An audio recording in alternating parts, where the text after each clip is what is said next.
Olá, pessoal! Sejam todos bem-vindos no Papo com a Doutora Libido. Agora estamos de casa nova, nova temporada. Estou muito feliz de ter vocês comigo novamente.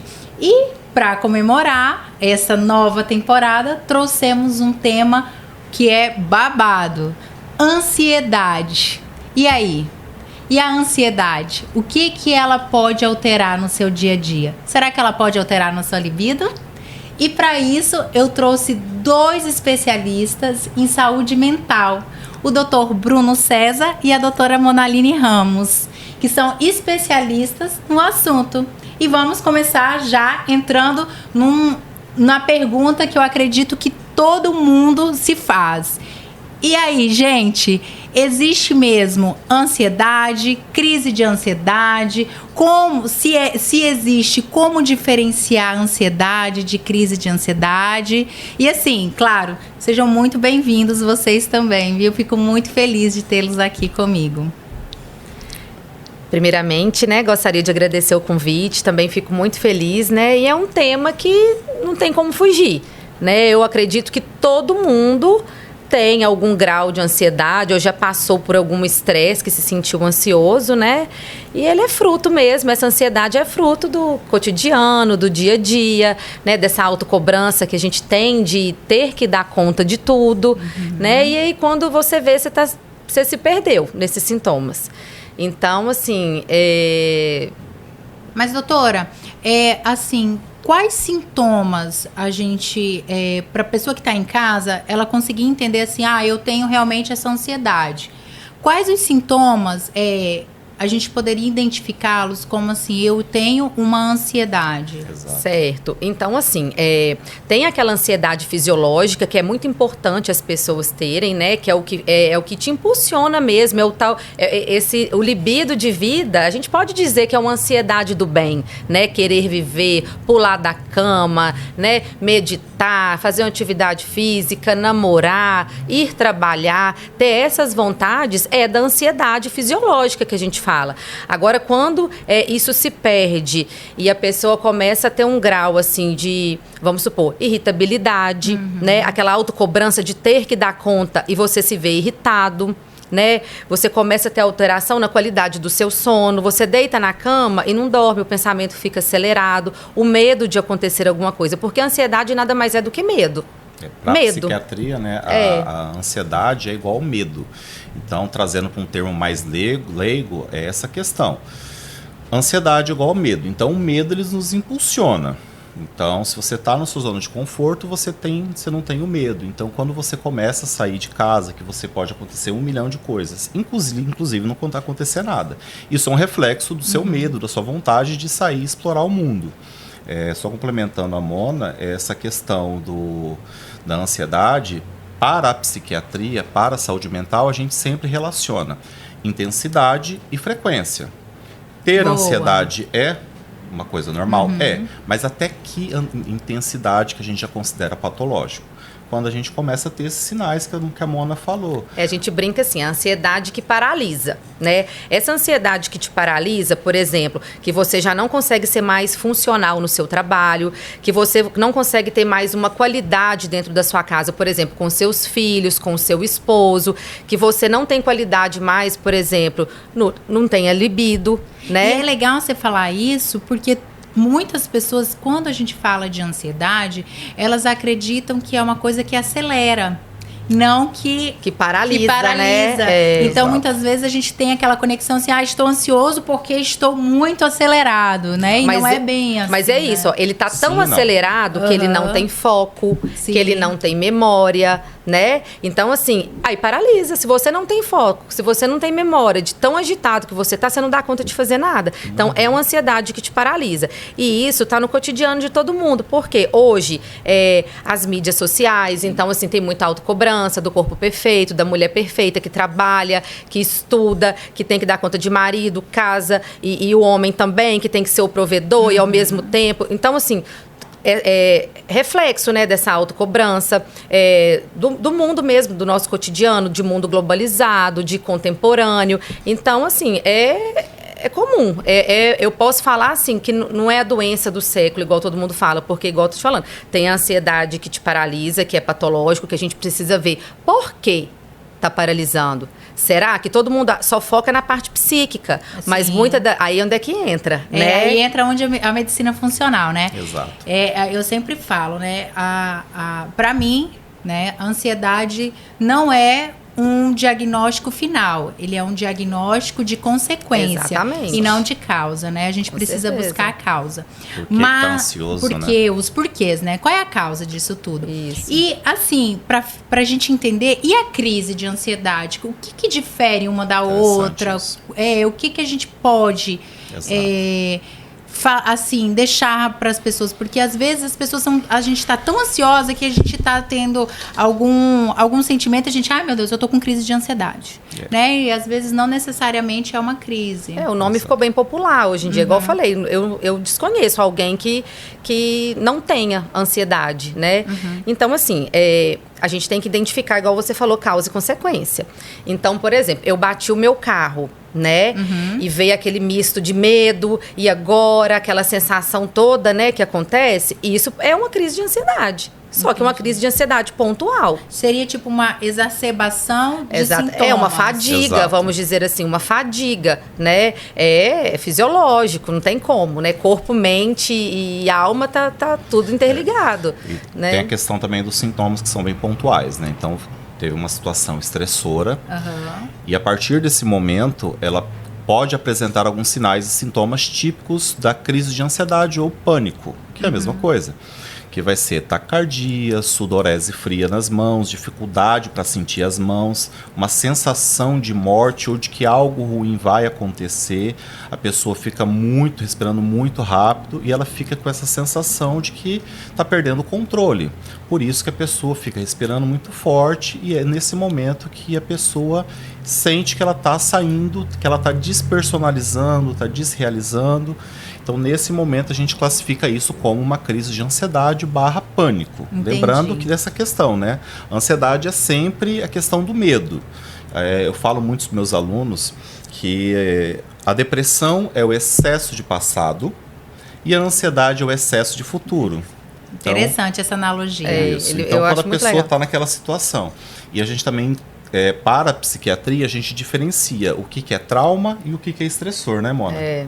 O trauma que interessante. O que seria o trauma? O trauma é tudo que coloca a nossa vida em risco. Por exemplo, se nós estamos aqui, entra uma pessoa armada e ela, a qualquer momento, ela pode dar um tiro, tanto em mim como em você, e isso está colocando a minha vida em risco. Isso é um trauma. O trauma também pode ser, por exemplo, eu tenho uma ligação muito forte com a Mona, então eu vejo ela ter uma situação onde a vida dela foi colocada em risco. Entendeu? Então isso é trauma, psiquiatria. O estressor é bater o carro, sem que isso coloque a sua vida em risco. Pode ser perder o emprego, perder o emprego, né? Entendi. E para isso, a partir disso que a gente vai também dando os diagnósticos. Por exemplo, teve o trauma, ele pode evoluir para o TEPT, que é o transtorno de estresse pós-traumático. Que acontece após esse estresse do dia a dia, né? Exato. Sabe, quando eu trabalhava de plantão na emergência, e assim, não é pouco comum a gente pegar crises de ansiedades, né? No pronto-socorro. E uma coisa... E eu acho que talvez a parte mais difícil para a pessoa que está tendo crise é quando a gente fala para eles assim, seus sinais vitais estão dentro dos parâmetros, né? Porque, assim, quando chega uma pessoa com crise, assim, bem na exacerbação mesmo dos sintomas, a pessoa está ali extremamente taquicárdica, porém, não necessariamente nos sinais vitais ela vai estar taquicárdico. O que seria, né, o taquicárdico? Porque, assim... É aquele aceleramento, assim, mas do coração. É neuroquímico, né? Não tem, assim, a parte fisiológica, por exemplo, assim, talvez eu não vou ter uma alteração de pressão arterial, né? Algo nesse sentido, mas é neuroquímico. Por exemplo, um excesso de dopamina, né? É uma sensação de morte. E como é que é, para ficar assim mais didático, né? A gente falar um pouquinho da dopamina, que é tão envolvida, né? A dopamina, serotoninas, né? Para vocês falarem um pouquinho pra gente o que seria serotonina, o que seria dopamina, como que isso interfere, né, no nosso corpo. São neurotransmissores, né? Primordiais aí para a gente que é da psiquiatria. E assim, lembrando que todo excesso faz mal. Sim. Então, a pessoa é tendiosa a falar assim, achar que quanto mais serotonina, melhor, quanto mais dopamina, melhor. E não é assim. Como tudo na vida, né, a questão de ser mediano, eu acho que é muito importante. Os excessos, de fato, faz mal. Então, a dopamina é o quê? Ela é um neurotransmissor, né? O colega até brincou, guria mesmo, ele é motivacional. Ele impulsiona, dá vontade, né? A serotonina, aquela sensação de paz, de bem-estar. Cada uma tem sua característica e as duas juntas somam, né, para o bem-estar do paciente. Então, por exemplo, numa crise de pânico, muitas das vezes assim, eu tenho chuva de dopamina. Logo vem essa sensação de taquicardia, sensação de morte, sudorese, simula um infarto, vamos supor, né? Não, e era justamente isso, né? Que às vezes a gente tentava falar, não, você não está infartando, tenha calma, respira, né? E é tão difícil para o paciente, para a pessoa que está tendo aquela crise, olhar e falar assim, como eu não tô tendo? Claro que eu tô tendo aqui, tá vendo? Eu tô sentindo, né? Eu tô sentindo. E, Nath, muitas das vezes, puxando um pouquinho para sua área, é assim, a pessoa chega e fala assim, não tem como ser ansiedade, porque eu não tô passando por problema nenhum. Sim. Né? Sim. Eu já escuto muito em consultório. E assim, a literatura traz isso pra gente, né? A gente só bate o martelo que é psíquico quando eu descarto causas orgânicas ou induzido por alguma substância. Então, assim, o excesso de algum psicoestimulante, né? E que hoje é muito comum, demais. né? Hoje é muito comum. Todo mundo quer produzir muito e a gente acaba recorrendo muito aos neuroestimulantes. Café, cigarro. Pré-treino. Nossa, assim, eu e a Mona, quando a gente vai fazer a nossa anamnese, na anamnese psiquiátrica, a gente tem que procurar os hábitos de vida. Sim. E nos hábitos de vida estão lá.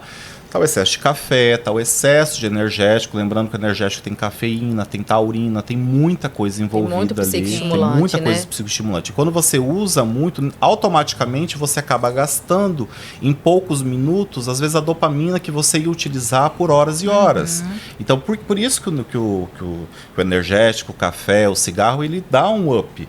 Sim. Mas assim, é momentâneo. Depois de um tempo, o organismo vai pedir mais, porque daí faz tudo, como tudo na vida faz mal. Esse talvez seja até o processo do vício, né? Sim, é o processo do vício. É isso aí. É a cascata do vício, né? Porque se você gasta e é muito bom, e aí você tem déficit, né? E quando você tem déficit é onde tem aquela badzinha falando no vocabulário mais tranquilo, aquela angústia, né? E aí, assim, quando você tá com essa angústia, o que você quer? Não, eu vou tomar mais um pouquinho porque é bom. E quando você vê, você já se perdeu, né? E tá de fato... Ali naqueles pouquinhos. Exatamente. Né? Então, quando chega esse paciente que fala, por exemplo, assim, eu tô com essa ansiedade, só que eu não tenho problema, eu tô com grana, meu casamento tá legal, tá tudo bem, né? E aí, mas eu só tenho esse problema, né? É aí que entra. Então vamos investigar, né? Sempre investigando tem alguma coisa. Né? Exatamente. Muitas das vezes o biotipo do paciente, quando ele chega, a característica dele já dita muita coisa sobre ele, né? Então, por exemplo, hoje a gente conhece... Bateu o olho, viu que um paciente tem diabetes, então eu vou saber que tem algo de cortisol ali influenciando. Então, automaticamente pode ser, né? Alteração hormonal, ele vai ser mais... diminuição de vitamina D, de vitamina D, mais hipotímico mesmo. Eu falo assim, sobrepeso, por exemplo. A gente sabe que a gordura ela é pró-inflamatória. Então, se o cara tá todo inflamado, como é que ele vai estar de bem com a vida feliz? Não, eu sempre brinco, sabe?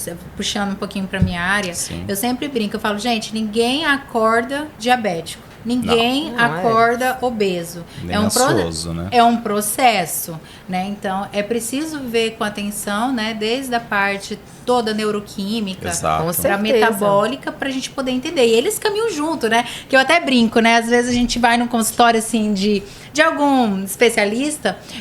Por exemplo, a gente vai num especialista, por exemplo, na psiquiatria. Se a gente só olhar para a parte psiquiátrica, aí esquece de olhar as outras partes metabólicas, né? Aí você fala assim, uai, gente, mas uma coisa tá junto com a outra, não tem como separar, né? Não tem jeito. Separar. Foi tema, assim, recorrente, né, no Congresso Brasileiro de Psiquiatria do ano passado, assim, não tem como separar. né? A parte física, mente e espírito. E espírito, isso é a medicina funcional, né, gente? A medicina integrativa. Porque até um hoje, tempo né? atrás não se falava nem muito dessa parte espiritual, Não. né? Tinha até aquele Muito bloqueio pelo contrário, médico, né? não acredita em Deus, aquele negócio todo, né? Mas assim, não tô falando de religião, de espírito mesmo. Então, um espírito superior, né? Pode Exato. ser Alá, Deus, algo, né? O Ter que a for, sua religiosidade, né? Ter né? a É sua, muito individual ter a sua isso. crença em alguma coisa, exato. né? E a ciência comprovou que, né? A pessoa que tem esse laço forte com o lado espiritual, né? Tá com a saúde mental em dia e a saúde física em dia, é sucesso. Exato. Então, assim, eu fico vendo, você ter algo, né, a que se apegar, você tá com um problema, você ter alguma coisa com que confiar, com que se apegar, isso é muito bom, fortalece Sim. o paciente. Isso é ciência, tá? É Eu acho que comprovado. fortalece até a equipe que está Com cuidando do certeza. paciente, sabe? É comprovado que, né, prevenção de ansiedade, depressão e tentativa de suicídio. Então, assim, é muito importante. A parte física, por exemplo, adianta eu passar todas as medicações da psiquiatria. Se o cara tem uma vitamina D lá embaixo, Sim, se o cara não adianta. pega sol, se ele, né, tá com sobrepeso, vitamina B12, que é muito importante. Então, o paciente, ele é um todo, Sim. né? Não tem como eu avaliar uma parte só. Então, por exemplo, é um paciente, um exemplo aqui qualquer, um paciente que ele é bariátrico, né? Então, para eu tratar esse paciente, eu tenho que investigar ele como um todo. Gente, ela tá entrando. Ela tá entrando na sua só área. na minha área. Daqui a Não. pouco eu vou. A gente vai começar. Mas é o que a gente tá falando, não tem como não tem como discernir. separar. Então, tem como eu tratar um bariátrico igual eu trato o paciente que não é? Então, essa anamnese minuciosa, eu conhecer o paciente, muitas das vezes, na identificação da minha anamnese, eu já sei o que o paciente história de tem. vida dele. Eu tenho um paciente que fala assim pra mim. Porque, assim, uma consulta minha de retorno é 1 hora. Não tem Um como. retorno. É Né? isso. Consulta normal é 1h30. Aham. E aí, 1h30, 2, né? Isso quando não é geriatria, porque quando é geriatria, bota É a mais. hora aí também, Mas é. né? Então, o pessoal fala, nossa, eu nunca, doutora, fiquei tanto tempo no consultório médico. Mas é isso, a gente tem que olhar da ponta do dedo. Você teve alguma doença viral na Com infância? As certeza. doenças virais na infância Como é que foi o modulam desenvolvimento tudo aí. dessa pessoa, né? Aprendeu a ler, a escrever na idade certa, já começou a andar, Sim, falar. isso tudo é importante. Tudo isso para a psiquiatria, nós aqui, nós mexemos muito com isso. Vocês falando aí, me veio uma coisa na cabeça, né? Que tem um conceito, antigamente a gente achava que doença, o conceito de doença era ausência, desculpa, o conceito de saúde era ausência de doença. Sim. E hoje em dia é muito mais integral, não é só não ter uma doença, é como você lida com a sua vida, como é que você se sente, se Sim. você se sente feliz. É o bem-estar, né? É o bem-estar Todo de uma mundo. forma geral. Então eu posso não ter nenhum diagnóstico, mas eu posso não estar feliz. E isso não vai caracterizar necessariamente uma depressão. Mas não quer dizer que eu sou uma pessoa saudável. Sim, com a certeza. saúde é tudo. Então, quando nós... Envolve psicomental, Claro. né? Material e social e espiritual. É, E eu acho legal, Pode falar. assim, deixar para quem está em casa, né, quem está ouvindo, por exemplo, assim, quando que eu sei que eu tenho que procurar ajuda, né? Assim, em que ponto que eu falo assim, né? Então, assim, pra gente da psiquiatria, é isso mesmo. É quando você começa assim, eu estou disfuncional no meu trabalho. Essa ansiedade está me paralisando, né? Então, assim, eu preciso de ajuda. Não só no trabalho, né? Mas em casa, né? Então, no trabalho. Aí, beleza. Aí, essa ansiedade, eu já não consigo mais sentar na mesa, almoçar com os meus filhos, né? Eu não consigo mais ter vontade de ter relação sexual com meu marido, né? Eu já não consigo mais sair de casa, eu não quero sair de casa. Aquela famosa frase que todo mundo fala hoje. A minha bateria social tá 0. Eu tenho preguiça de sair, eu tenho preguiça de se arrumar, né? Aquela ansiedade que já vai até virando ali para aquela ansiedade mista, que tem aquele polo depressivo também. Então, assim, começou a ficar disfuncional em algumas áreas da vida, preciso de ajuda. Sinal né? de alerta, né? Sinal de alerta. Porque enquanto aquela a ansiedade que está te impulsionando, né? Acordei, fui lá e fiz, isso é demais. E assim, assim, o diagnóstico que vocês mais veem acompanhado de ansiedade seria também a depressão hoje em dia? Hoje em dia os transtornos de humor, né? Ansiedade, depressão, Muita de personalidade também. Então, personalidade também muito, assim, eu ia... Ai, gente, vamos falando um pouquinho delas aí. Então, vamos só lá. para explicando falando um de pouquinho. personalidade, tem que falar de infância, não tem Exato. jeito, né? Então, assim, parando para pensar que nessa primeira infância aí que a gente forma, né, a personalidade de uma criança, então os fatos acontecidos, pessoas, né? Como é que foi essa criação, como que foi esse lar, né? A identidade familiar que ficou, tudo isso influencia. Claro que não é regra, né? A gente conhece pessoas que veio de muita vulnerabilidade familiar e ok, deu tudo certo, que bom. Mas, né, a grande maioria das pessoas que tem algum transtorno a nível de personalidade, principalmente o border, né? Isso, e quais são os transtornos? Os principais é o que hoje, mais, acho que é o que mais. Transtorno de personalidade borderline, que atualmente a gente não está mais usando esse termo, mas que é o mais conhecido, é o borderline, que é o transtorno de personalidade com instabilidade emocional. E como assim? Como eu identificar um borderline? Pois é, o borderline, ele é aquele paciente que tudo é demais. Quando é triste demais. Como ama demais. Ele se doa muito. Seria uma mania? Não. Ele é aquela pessoa que também busca uma aprovação, que busca um relacionamento para suprir coisas que ele não tem.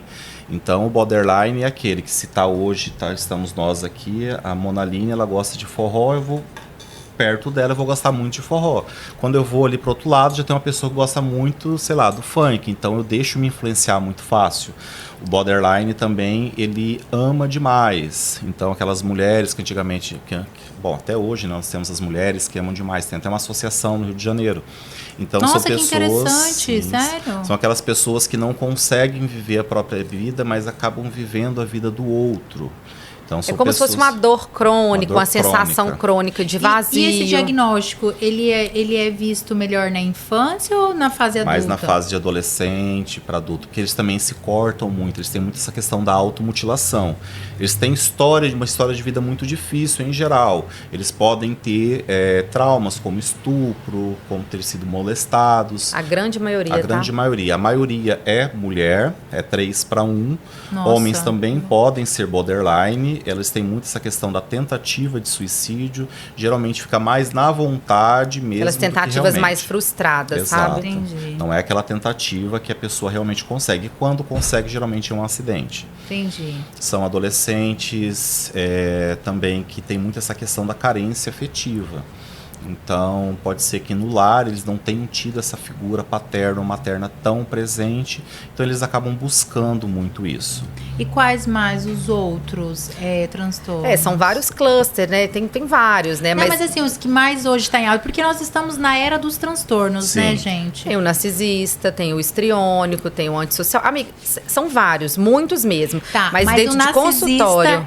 O narcisista é um também que a gente observa muito. Você para pensar nos políticos. Eu gosto de citar assim, é aqui dali. Aí como é que a gente poderia assim, citar o narcisista, assim, numa forma mais didática para se entender? O narcisista é aquela pessoa que realmente tem uma autovaloração muito grande.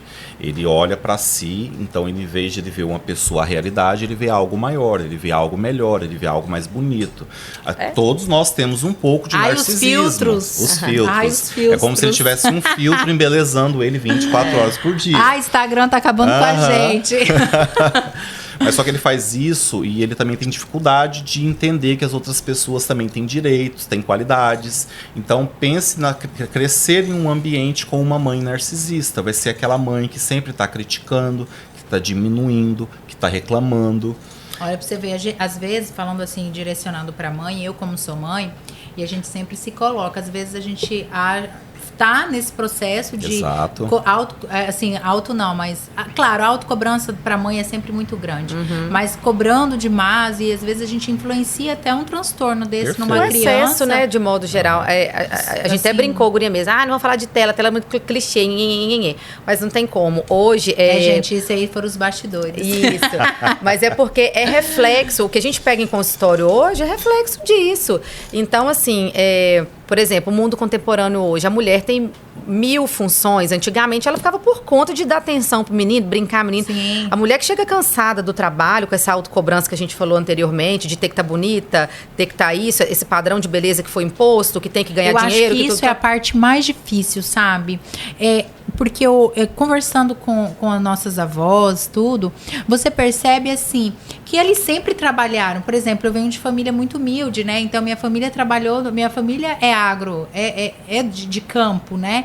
Então assim, eu venho de uma avó que trabalhou no campo. Minha avó teve lá 5 filhos, trabalhava no campo e tinha que trabalhar, tinha que sustentar aquelas crianças, ia para sol, ia para tudo trabalhar. Só que estava tudo certo. Minha avó não estava preocupada se o cabelo dela estava... Não tinha esse padrão que nós se temos a unha hoje. estava feita. Aí você acha que essa mulher não é fácil, que saiu de casa para trabalhar, que teve que passar na academia, que teve que fazer tudo isso, você acha que ela vai chegar em casa, ela vai querer dar atenção, brincar com essa criança? Não vai. E aí vem a autocobrança porque ela não consegue fazer isso. Eu sou uma péssima mãe. Mais algo, né, para colocar na caixinha. Aí a gente vai lá e faz o quê? Vai no shopping e dá presente. Exato. Pra suprir a carência. E aí qual que é o emocional? presente? Uma tela. Porque ali o menino distrai, né? A criança libera dopamina vendo um monte de desenho, um monte de coisa legal. Sim. Não tem gasto de energia. Então aquela identidade familiar dele é vazia. Então, já que a gente está falando de tela... gente, antes nós estávamos falando, né? Eu até brinquei. Eu falei, gente, esse negócio de tela é tão clichê, porque todo mundo fala, mas não no sentido de ser clichê, de menosprezar a importância de retirar as crianças da tela. Mas precisa se falar de uma forma onde haja mais consciência de não fazer mesmo, mas não ficar só falando que não é. Claro, os profissionais vir falando, né? Agora, uma coisa que eu queria entender melhor assim, e para passar para os nossos ouvintes de uma forma mais didática, né? O nosso professor, né? Usa termo, vocabulário. De uma forma mais didática, quando o filho ou a filha está na tela, o que está sendo bloqueado, o que está sendo ativado, de uma forma que a gente entendesse, para que quando a gente olhar o nosso filho naquela TV a tarde inteira, a nossa consciência falar assim, nossa, está acontecendo isso e isso e isso com meu filho. Vamos lá? Bom, primeira coisa, a gente tem que entender que a tela, de uma forma geral, ela entrega tudo. Aí entra aquela questão de gastar ou não gastar energia. Tudo que tem gasto de energia tem esforço. Então, se você dá uma tela que chega com uma mensagem pronta, a primeira coisa que você está fazendo é emburrecendo o seu filho. Estímulo zero. Estímulo zero. O que ele está tendo é recebendo informação de forma mastigada. Ele não tem o ato de ir lá pegar essa informação, como faz na leitura, como faz no estudo, como faz na conversa. Pega, absorve e transforma. Não, mesmo já chega transformado. Bruno, mesmo aqueles programas didáticos que, por exemplo, 2 ovinhos. Não, isso daí ainda já é uma evolução. Claro que nós estamos falando de pontos diferentes. Não, aqui, é porque mas, assim, eu gostaria de não, a gente ajuda, falar não, bem. Nesse sentido, nós estamos falando de uma coisa isso, didática. pra gente saber pra pessoa que, se precisar da tela, não, o que optar da tela, entendeu? Só que isso não é uma coisa que é jogada ao léu. Você faz isso de uma forma programada. Por exemplo, eu quero que a pessoa aprenda a contar. Uma criança aprenda a contar, aprenda a ler. A tela pode ser usada de forma positiva, é claro. A gente usa as novas tecnologias dentro da sala de aula. Só que o que a gente não pode fazer é deixar a criança por conta. Porque se eu for deixar a criança por conta, ela vai ficar no TikTok o dia inteiro fazendo isso. E assim, também é um processo de hipnose. Se você parar para pensar, quando você vai para Las Vegas, você fica o tempo inteiro naqueles cassinos com muita informação visual, piscando, que aquilo lá está te hipnotizando. Que é para você não imaginar que você está no local fechado, gastando dinheiro, e você fica ali horas e horas e horas. E tem pessoas que fazem 2, 3 dias lá dentro. A tela é o mesmo sistema. Presta atenção, por que o TikTok hoje em dia está fazendo muito sucesso, às vezes até em contrapartida com o Instagram? Porque o TikTok é vídeos muito curtos e você fica, passa.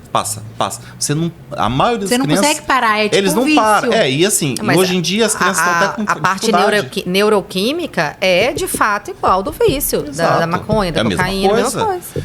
Porque a criança fica ali passando, porque ela não tem paciência mais nem para ver um vídeo de 5, 10 segundos. Então fica piscando, passa, pisca.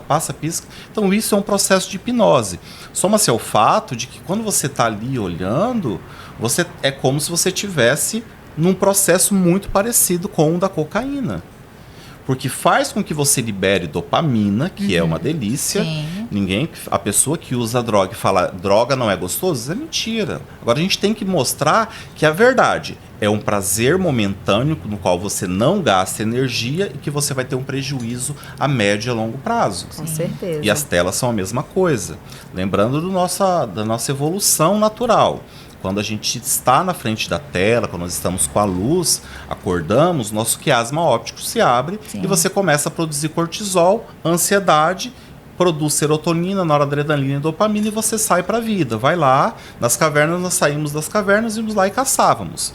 Nos mantínhamos vivos. Okay. O grande problema da tela é que, evolutivamente, ela faz com que a pessoa, de madrugada, de noite ou de madrugada, fique com aquela luz, o nosso quiasma óptico não se fecha, muito cortisol, a gente não consegue fazer com que a melatonina suba. Exatamente. Aí a pessoa não dorme. E isso até mesmo, Bruno, já que a gente está falando aí chamou, insônia, né? Aí chamou, né? Aí chamou o hormônio, Cutucou. aí Agora cutucou.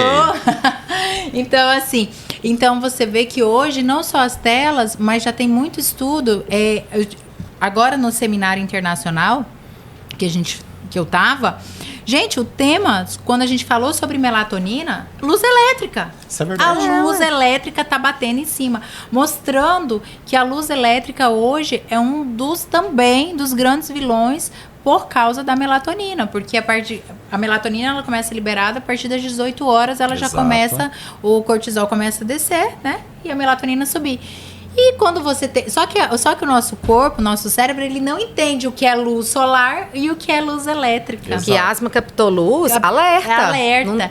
E aí, nessa briga de melatonina e quiasma, o que ganhar, passou o período ali da melatonina, não dorme mais. E para você ver a importância, gente, de um sono, um hábito de sono saudável, de realmente de ter controle, como isso ajuda. Porque sono é vida. Porque você já vai aí melhorar a sua cascata hormonal, você vai fazer modulação hormonal. Com certeza. E você vai melhorar todos os seus neurotransmissores. E aí a gente volta no que a gente estava falando.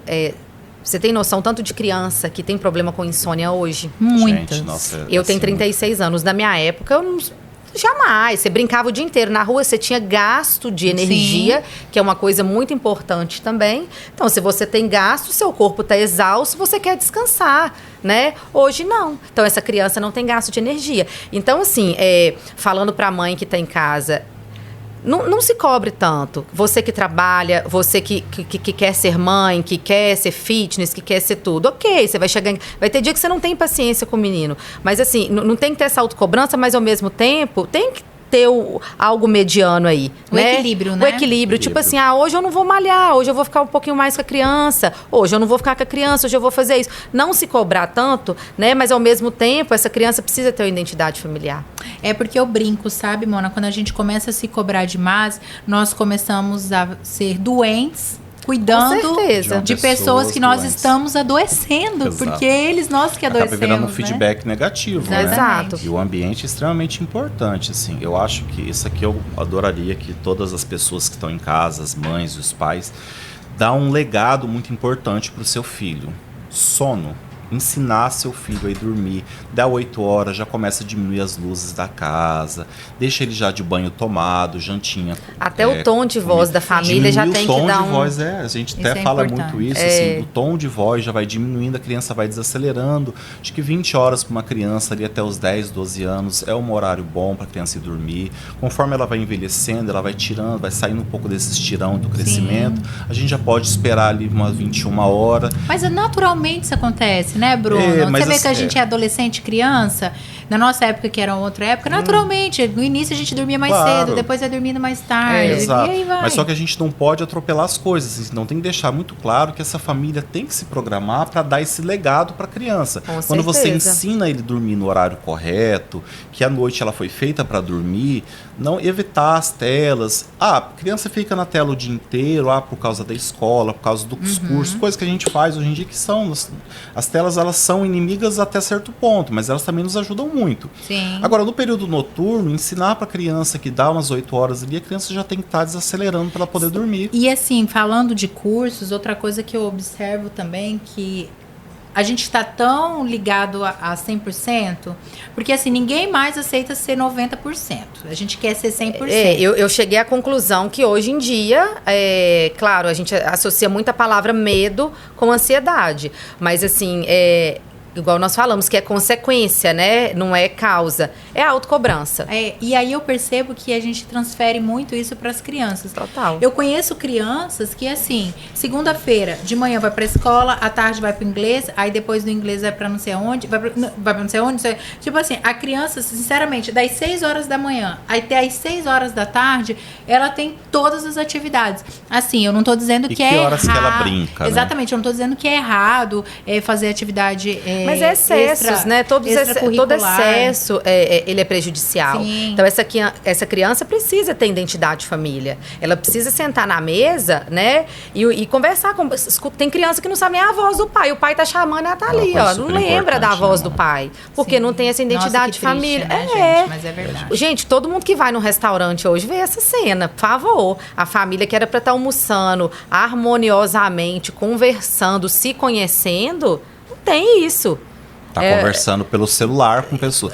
O celular da mesma forma que Não, e a gente tá trabalhando, né? Isso é muito triste. Eu vou colocar até na minha conta isso. Quantas vezes eu vou no restaurante, assim, com meus filhos, pra ficar com as crianças, mas eu continuo trabalhando ainda no restaurante, porque não para. E você não tem que ter essa autocobrança. É a sua necessidade do momento. Por isso que é legal se programar pra isso. Mas é legal a gente falar sobre isso, porque a gente consiga entender que a gente também tá nesse processo. E, por exemplo, eu pago um preço por não ter dado o celular pro meus filhos. Eles têm uma energia que é surreal.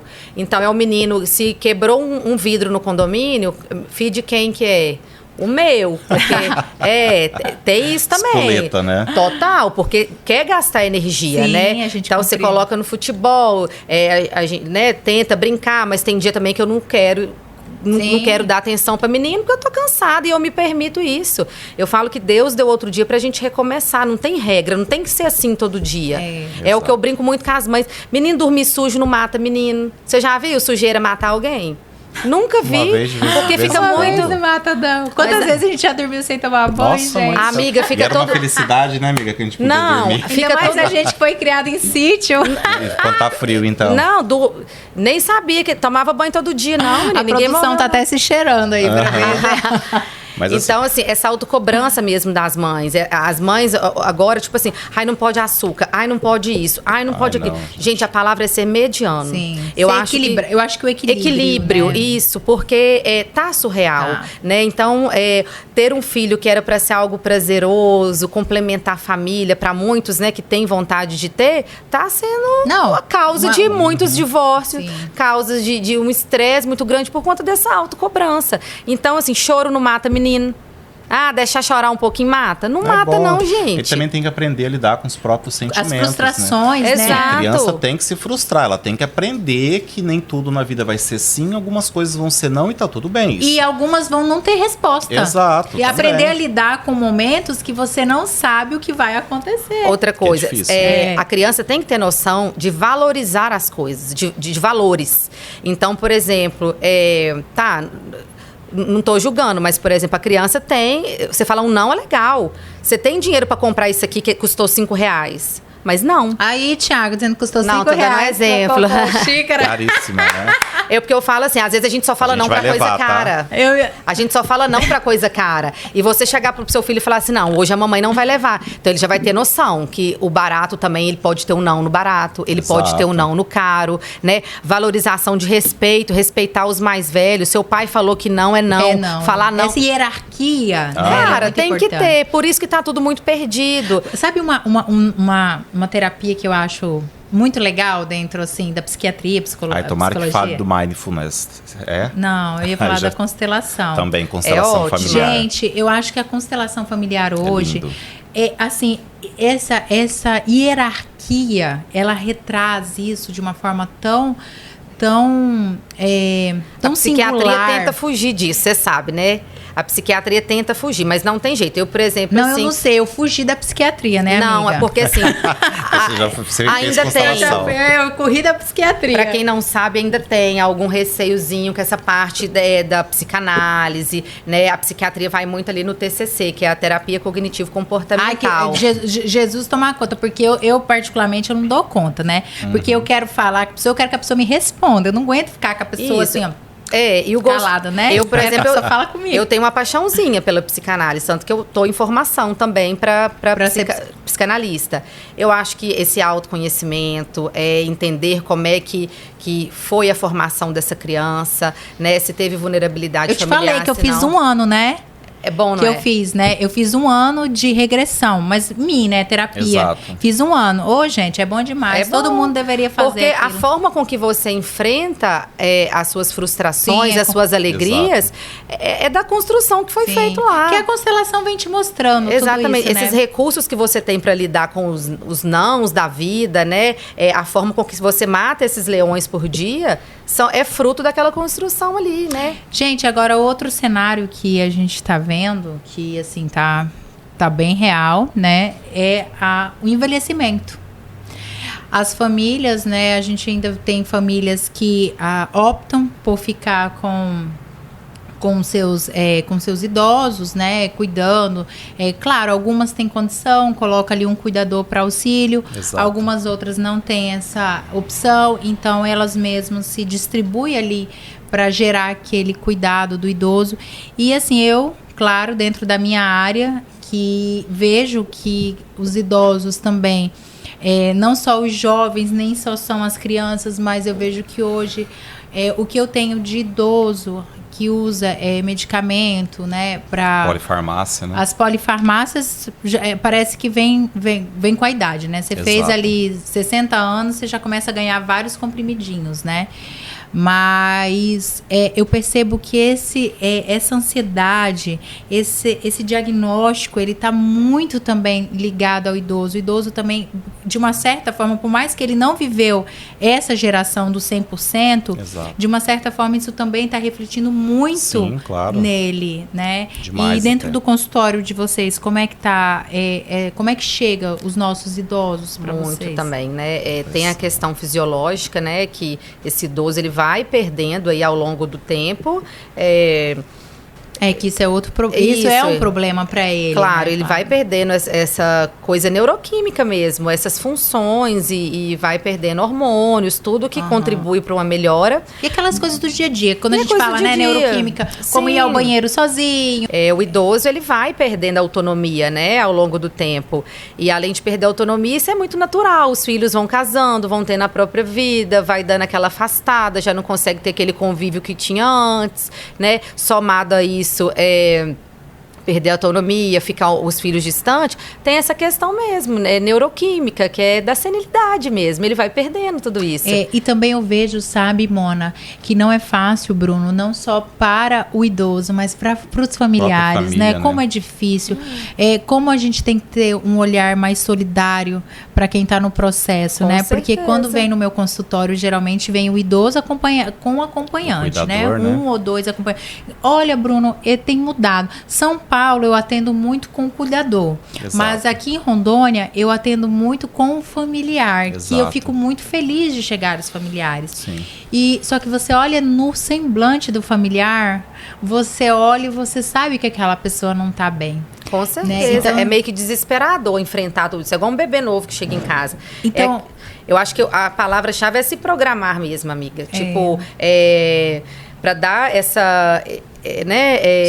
esse suporte para que seja de qualidade, né? E aproveitando vocês aqui hoje, eu ia trazer esse tema para realçar ainda mais que as pessoas que cuidam desses idosos, que eles procurem ajudas muito psiquiátrica, porque eles precisam, claro, metabólica, sim, mas a ajuda psiquiátrica para esse público que são os familiares, os cuidadores dos idosos, é muito fundamental que procure vocês. Olha como é que são as coisas. Hoje pela manhã eu estava dando aula na São Lucas e o tema era cuidado com o cuidador.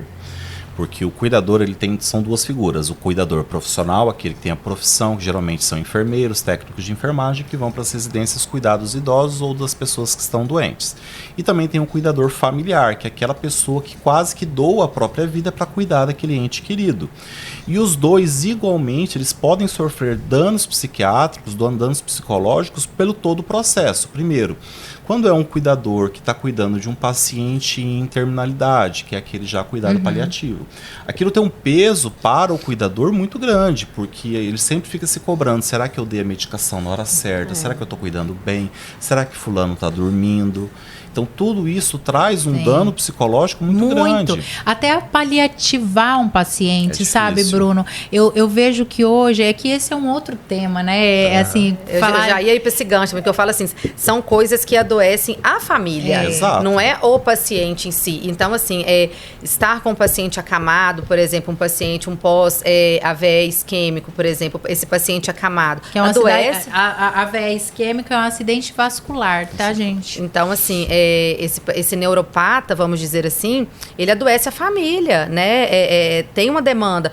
Uma notícia de um câncer adoece a família. Sim. Por exemplo, a notícia de HIV adoece a família. Mas então, sabe uma coisa que eu percebo como médica e como na atenção do idoso, né? A palavra paliativar ainda, ela não está bem nem colocada a nível profissional e nem a nível mesmo do cuidado.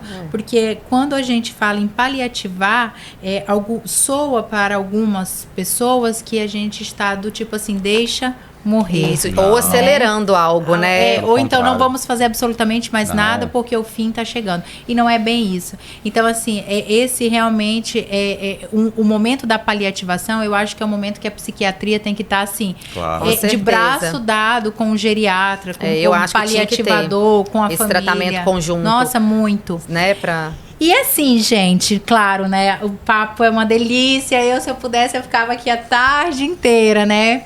Mas como eu quero que vocês, ouvintes, escutem toda a nossa conversa, né? Eu vou trazer aqui o tema, claro, trazer gancho pra mim um pouquinho também, pra dar tempo da gente falar. E aí, gente, diz pra mim, interfere ou não interfere na libido? Totalmente. A ansiedade. Nossa, não tem menor dúvida.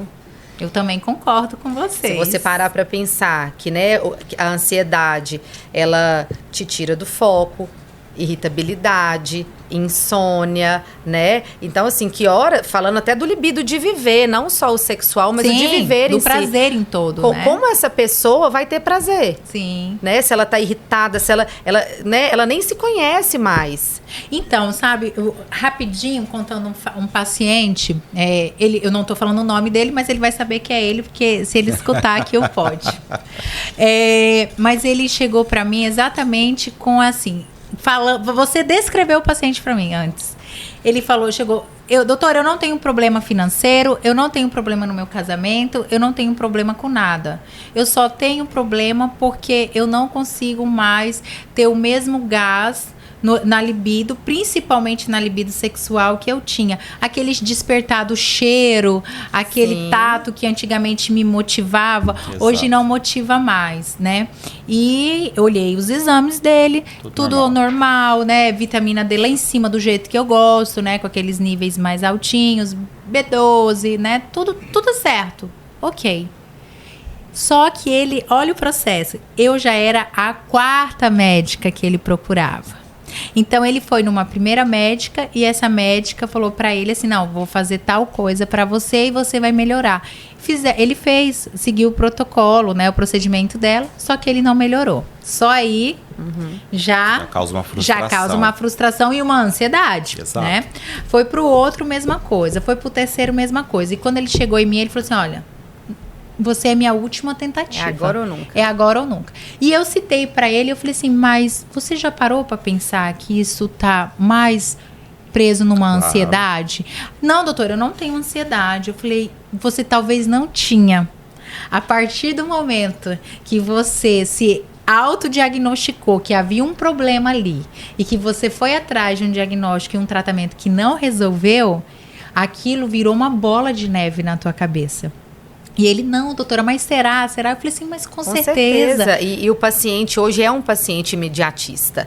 Ele tem o Google, ele tem tudo. Então, ele é muito imediatista, ele quer tudo para ontem. Então, muitas das vezes, o processo vai ser longo. Nossa, com certeza, ele vai ganhar no combo aí desse processo a ansiedade. Sim. Porque ele não dá conta. E eu contando essa história e linkando com a ansiedade, o que eu quero trazer, né? Qual a ideia?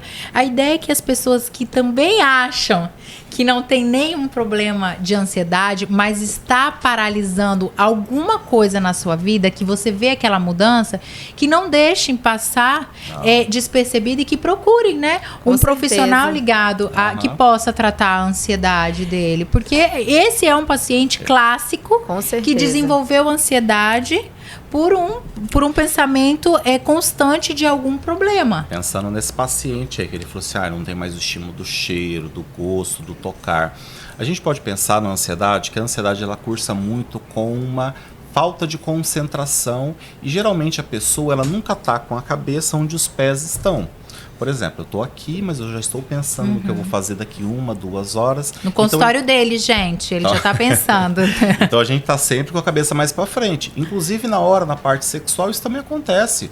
A pessoa ela tá ali, mas não tá, com o corpo, mas a cabeça não tá ali. Total, né? Então assim, ele está muito ansioso. E a gente também não pode esquecer que quem não presta atenção no que está fazendo, quem não se concentra, não consegue fazer nada direito. Verdade. Por isso que as pessoas ansiosas, elas têm muito perda de memória, mas não é porque os neurônios delas não estão funcionando, é pelo contrário, está funcionando, mas só que ela não consegue se concentrar naquilo exatamente. Não tem foco, né? Não tem foco.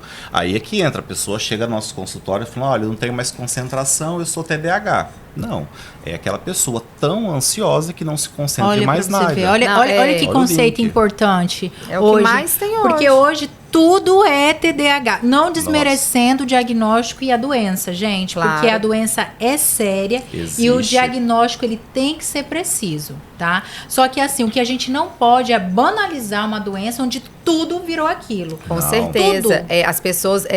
Eu virei TDAH, não existe isso. Não parando para pensar que é neurobiológico, é uma doença que você... É algo que você nasce com aquilo. Então, mas assim... eu escuto muito isso. Toda hora. Doutor, eu virei TDAH. Eu digo, menino, e como é que você... Foi a roupa que tu virou e desvirou? Como é que faz pra fazer isso? Tem vários memes já na internet. Hoje, assim, porque todo mundo quer ter, como se fosse um brinde eu ter TDAH. Ficou legal. E eles não pensam nas repercussões que isso pode trazer para a vida da pessoa. Agora, imagine você, para poder se concentrar ou fazer qualquer coisa, você tenha que usar uma medicação. Mas eu queria voltar um pouquinho, quando a gente falou lá sobre a questão da ansiedade e libido, a gente também tem que lembrar sobre os homens, ejaculação precoce. Ansiedade e libido, a gente está quase ali andando junto com a ejaculação precoce. Então é muito comum o paciente, quando ele tem ansiedade, ele ter ejaculação precoce. E o tratamento dele não é o tratamento para ejaculação precoce, sim a base, que é a ansiedade. Com certeza. Então assim, o paciente ele chega para nós e eu acabo usando isso como um sintoma balizador. Exemplo, ele se sente irritável, ele se sente com muita ansiedade, ele tem dificuldade de concentração, ele tem dificuldade para dormir e ele também tem dificuldade porque ele tem essa questão do orgasmo muito rápido. Quando eu coloco eles como sintomas balizadores, eu entro com uma medicação e ele volta. Um mês depois dizendo, doutor, antes eu tinha ejaculação em 1 minuto.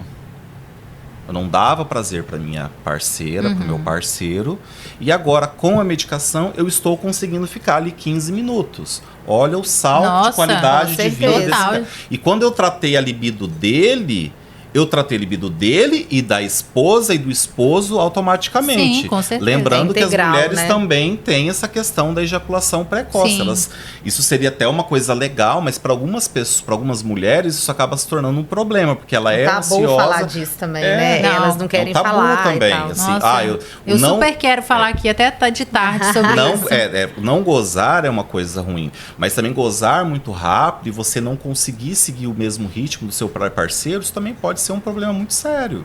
Não, e outra coisa que no consultório às vezes vem pra mim é mulheres falando assim, doutor, eu tenho um orgasmo muito rápido, só que depois eu caio, não quero mais exatamente, e meu marido reclama, diz que assim, não, mulher não é igual ao homem, porque o homem, teoricamente, ele tem orgasmo, né, salvo algum super aí que chega no consultório e fala, não, eu faço 3, 4 e eu falo, tudo bem, né? Temos aí. Mas, assim, tirando esses superdotados, tem as pessoas que a fisiologia explica que, assim, após um orgasmo, tende a tendência, sim, acalmar, a liberação, adrenalina, tudo vai abaixando e aquilo vai... E nem quer mais também, assim. Sim, nem quer. É muito ruim quando você não tem essa sincronia. Mas também temos que entender que é uma coisa que a gente discute muito, que o que as crianças e os adolescentes, quando são expostos à pornografia, eles acham que sexo é performance. Sexo é você, a mulher, transar de salto alto. Gente, isso não existe. O homem querer ficar fazendo várias posições, não é. E tirando foto, gente. Tirando foto. Eu converso, assim, a gente tem muito paciente, né, na melhor idade com isso, né? E assim, eu tento falar, gente, sexo não é só penetração. Vocês são casados, vocês são parceiros, até vocês se mulher, conhecem. Né, Mona? Penetração... Cara, e aí, por exemplo, já tem de vários casais... com essa queixa de de achar que tem que ser só penetração, senão não tá gostoso, não tá legal, e aí aquilo gera um problema, né, se torna algo desgastante, ansiedade para os dois, e falta só de conhecimento, porque tem esse tabu de achar que é só isso. Sim. Né, e assim, e tem aquela coisa do homem ser mais visual e a mulher ser mais emoção, vamos dizer assim. Então, se o dia da mulher foi um dia ansioso, ela acordou, teve que arrumar cabelo, teve que trabalhar, teve que cuidar de menino, teve que malhar e tal, de noite. Ô, amigo, quem é que aguenta, né? Inclusive, virou até o meme, né? Quando o cara fala assim, que... minha esposa tá sempre cansada, então eu fui lá, fiz todo o trabalho. Né? Eu vi esse vídeo. Aí ele faz tudo. Aí ele faz tudo, quem não quer que sexo é ele, quem não quer ele. Aí a mulher tá toda ali, ele. Mas não, é bom. Quero nada, mas é não. bom também pra dar uma conscientizada. Com Poxa, certeza. Se minha esposa não tá conseguindo ter libido depois de fazer 1 milhão de coisas, que tal dividir 500 pra cada? E se no final os dois estiverem com vontade? Eu penso igual, não tem que ter essa autocobrança de ter que ser. Eu falo assim, a vida é muito curta, tem que ser leve. Gente, esse negócio de alta performance sexual, isso assim, isso cansa. Sim. Porque infelizmente as pessoas chegam, elas realmente acreditam que ter prazer no sexo é alta performance. Não é, gente. Sexo é intimidade, sexo é troca de energia. Então não é só penetração. Até porque a gente pode fazer também sozinho, claro, né, Bruno? Sim. O sexo é uma coisa que você faz com você mesmo. Eu, como um homem, eu sou casado, meu marido, nós já estamos há 10 anos juntos e nós já entendemos que o nosso prazer não está ligado única e exclusivamente com a penetração. Então, o sexo é intimidade de uma forma geral. Sim. Então, às vezes, você pode até não ter uma noite de sexo com o seu marido, mas você pode deixar uma casa limpa, mas você pode fazer a janta bem gostosa. Um café da manhã. Você pode surpreender. Então, tudo isso está, de uma certa forma, ligado à libido. Sim, com certeza. Total. Imagine você... O cheiro, o tratamento, o carinho, exatamente, né? Imagina a mulher chegar em casa, o homem ter feito todo o serviço de casa. Sonho, né? Nossa, mãe do céu. É cultural isso ainda, a mulher ter que fazer tudo e o homem, tipo, só chega. E assim, deixando só uma curiosidade exclusiva, assim, mais que eu abordo no consultório, gente, eu abordo isso sempre nas minhas palestras, tá? Que é a mulher versus penetração. É que a gente falou e é preciso falar disso. A mulher, gente, o prazer da mulher está localizado no primeiro terço da vagina. Ou seja, na parte clitoriana. Então, algumas mulheres, né? Vou jogar um número aqui: 99% das mulheres, elas não sentem prazer apenas na penetração. Precisa-se ter também um outro estímulo, seja clitoriano, seja ali na perianal, que também tem estímulos. Então, assim, é preciso ter outro estímulo para, na penetração, ela sentir o prazer, entendeu? Porque o orifício vaginal em si, ali não tem terminação nervosa. Exato. Então, só introduzir a penetração, para a mulher aquilo ali não tem prazer. Tem para o homem, né? Que tem mudança de temperatura, tem lubrificação, que é diferente. Então, o homem realmente ele sente algo diferente. Mas a mulher não. Né? Então, assim, desmistificar o prazer também feminino é um legado, né? Com certeza. É um legado. E essa vida do automático, né? Da mulher, principalmente, faz com que ela não tenha essa vontade, esse libido de viver, porque ela nem para pensar nisso. É tudo muito... É autocobrança, é tudo no automático. E eu acho que fica para quem tá assistindo, tentar ser... leve, tentar pensar que Deus deu outro dia para recomeçar, não tem que dar conta de tudo, se permita errar, se permita recomeçar, se permita falar não, né? Fazer algo por você. Assim, exato, claro, né? Eu tava conversando, eu acho que foi até com você. A gente conversa tão pouco. Né? Hoje em dia tá tudo muito corrido, então se você acordar, ter 5 minutinhos para olhar para o céu, no silêncio, fazer sua meditação, agradecer, tomar uma xicrinha de café e falar assim, play no dia. Esse momentinho, ele é fundamental para a qualidade do seu dia, né? Então, assim, se hoje não deu para ir na academia, ok, tudo bem. Se eu não conseguir exercer, né, no trabalho o que eu planejei, ok, amanhã eu termino. Sim. Porque isso vai se tornando algo tão automático e tão rotineiro que aí começa. Você não tem tempo mais para você não tem vontade mais com a sua vida, nem para com o seu marido ou com a sua esposa, sim, né? Você tá tão irritável que você não tem bateria social mais, você não quer conversar. Todo mundo te irrita, todo mundo te incomoda. E você que é o incomodante. Exatamente. Né? Então, essa hora que eu tenho que falar, opa, eu preciso de ajuda. Legal. Né? Isso pode ser um sintoma da ansiedade, né, amiga? Com certeza. Não, total. Então, eu deixo de conselho para quem tá ouvindo, assistindo a gente, relaxar. Ai, coisa boa. Relaxa, se permita, né? Falar não é gostoso demais, não vou, não quero, né? É difícil. Eu acho tão chique, sabe Só o quê? Só não pode falar isso não pra posso. mim, tá? Tem que vir pra minha festa. Então, assim... Eu acho chique, não posso. Porque senão fica tudo muito obrigação de ter que fazer tudo. Sim. Isso satura o homem, a mulher, todo mundo. É verdade. Né? E a gente tá criando os filhos do mesmo jeito. O menino tem que dar conta de tudo, tem que fazer tudo, você também tem que fazer tudo. E que horas que a gente relaxa? É verdade. Né? Que senta, que conversa, que joga a conversa fora, que fala assim, eu vou ficar esse tempo à toa. Assim, a gente ficar à toa é gostoso demais. O mineiro, gente, depois, né, vão criar os memes do mineiro, né?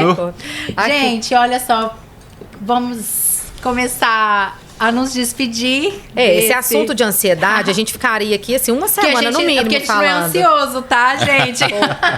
Então, por isso que a gente quase não conversa sobre Então, só lembrando, né, essa ansiedade que te paralisa, principalmente de fazer coisas prazerosas, né? Aí, fico alerta, eu preciso de ajuda. E esse é o resumo do que a gente falou, de tudo que a gente falou. Ela acabou de fazer uma breve de quando procurar um profissional, né? Procurar o profissional sempre, né, gente? Sempre é indicativo procurar um profissional. Mas aquele momento que você fala assim, ops, fim da linha. Agora eu vou mesmo, porque daqui é ladeira abaixo. Eu vou piorar Exatamente. Muito. E nós, né, profissionais da área, a gente tem uma visão diferente. Então, eu começo a apontar uma forma de você olhar a vida diferente, né? Uma forma mais técnica e mais suave, né, Sim, Bruno? claro. Não é todo paciente que tem indicação de fazer medicação. Muitas das vezes Glória. muitas das vezes com alguma orientação, né? O paciente já se encaixa. Do estilo de vida. Exatamente. Né? Alimentação.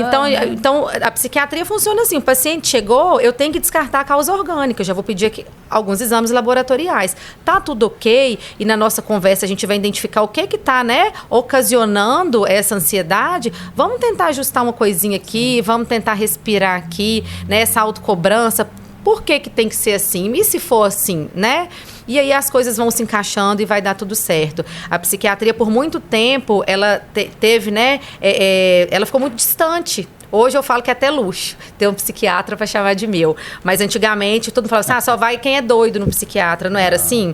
E hoje, gente, nossa, doido muito quem importante. não vai ao psiquiatra. Fica sofrendo. Hoje a gente já mudou, né? Sofrer. Nós estamos aqui, eu, doutor Bruno, tem milhares de profissionais maravilhosos aqui no estado de Rondônia. Não, a gente tem um estado, assim, ainda bem, nós temos vários profissionais muito bons. Exato. E a gente está vindo uma galera boa aí da psiquiatria. Pra estar ajudando, orientando, né? E pra ajudar a gente também, tá, gente? Porque o pessoal olha pra gente assim, é tudo médico. Mas, assim, são mundos à parte. O meu mundo é diferente do mundo deles. E a frase casos profissionais. E eu sempre falo, a nossa frase, né? E é um prazer a gente poder ajudar, Nossa, de fato, né? É um prazer. Você chegar, ver né, um paciente perdido, ansioso, já assim, não ver, né? Tu usa essa frase, Uso. Ai, não ver bem. libido na vida, né? E você poder ajudar, voltar ele, né? Fazer com que ele se reconecte. Viu, gente? A amizade é isso, viu? Uma influenciando a outra, com viu? certeza. Eu acho que é amizade. Isso mesmo. A palavra certa é essa, leveza. Exatamente. E assim, lembrando que nós aqui em Rondônia, nós estamos assim já na vanguarda da psiquiatria. Temos exemplos aí da doutora Vanessa Ferraz, da doutora Thaís Campos, que trouxeram para Rondônia um tratamento que é a estimulação magnética transcraniana. Também. Então, se você está em casa, se você já fez tratamento para ansiedade, para depressão... Mas dá uma resumida, o que seria isso, A estimulação magnética transcraniana, literalmente, você vai colocar umas placas que vão fazer um pulso magnético que vai reorganizar esses neurotransmissores e o paciente que já está ali fazendo tratamento há muitos anos e não tem uma resposta medicamentosa adequada, é uma alternativa. Porque antigamente a gente só tinha isso lá para o sul, sudeste, até lá era muito difícil e agora aqui já é uma realidade aqui em Rondônia. Que interessante. Então, mas isso ainda não está nos planos, né? Só com em particular. Só em particular, mas assim, já é uma possibilidade. Não, antigamente sim, você claro. tinha que se deslocar para outros estados e agora já tem aqui... Mas assim, é interessante a gente saber muito, que tem, muito pra porque frente. a gente já começa também pedir para que os planos também Exato. Participem Participe. desse programa, desse Exato. processo, desse tratamento, né? Gente, então hoje a gente vai começar aqui a se despedir. Eu sei, hoje nós até alongamos um pouco mais, porque realmente a conversa foi muito gostosa, né? Deus quiser, nós vamos ter aí mais oportunidades. E é muita coisa para se falar, né? Então a gente acaba até se perdendo, porque é coisa demais para falar. E é um assunto que tá né? Que todo mundo quer saber, porque todo mundo tem um pouquinho dele, né? E ele vai puxando uma coisa, que puxa a outra, que puxa a outra coisa. E aí não acaba. Exato. E aí eu queria me despedir, queria que você, primeiro, né, primeiras damas, Bruno. Eu queria, doutora Mona, que você se despedisse do público, desse aí o seu contato, como é que eles poderiam te contactar, nas redes sociais, telefone, que você pudesse passar para o pessoal. Isso, o meu Instagram é @doutora Monaline Ramos, né? A gente faz os atendimentos online também. Eu tenho paciente do Rio, de Brasília, de Minas Gerais, né? E é de fato um prazer poder ajudar, né? É algo que é bem da nossa ossada. A gente fica muito feliz em poder estar contribuindo com a melhora do paciente. Não só, né? Igual eu havia mencionado, não é só medicação. O paciente tem muito medo das medicações. Nem sempre é só medicação. Então, assim, teve aí os sinais de alerta que nós mencionamos, é só entrar em contato.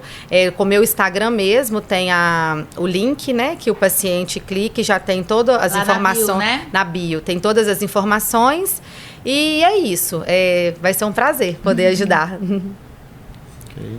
Bom, para entrar em contato comigo, através do Instagram, é o @BCSFerreira.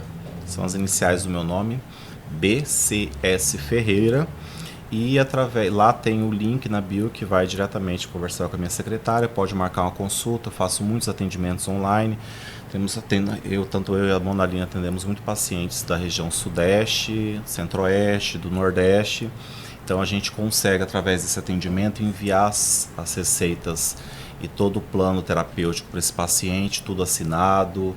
Alguns pacientes, quando vão viajar para fora do país, a gente emite essas receitas. Semana eu estava atendendo um paciente de Houston e ele estava aqui, estava indo para Houston, então eu fiz a receita vai traduzida. Então é uma forma da gente poder alcançar mais pessoas, tá bom? E é isso. Agradeço muito pela oportunidade, Nath. Eu que agradeço. Obrigada, vocês amiga. demais. Foi show. O meu coração, assim, hoje tá tu. Gente, mais uma vez, queria agradecer a todos vocês. Queria agradecer também o nosso apoiador master, o nossa Top Digital, que agora é nossa parceira, que tá com a gente agora dentro do pod, tá dentro da gente, toda a nossa mídia social tá aí dentro. E para vocês, um beijo e, claro, é um prazer ter vocês aqui comigo.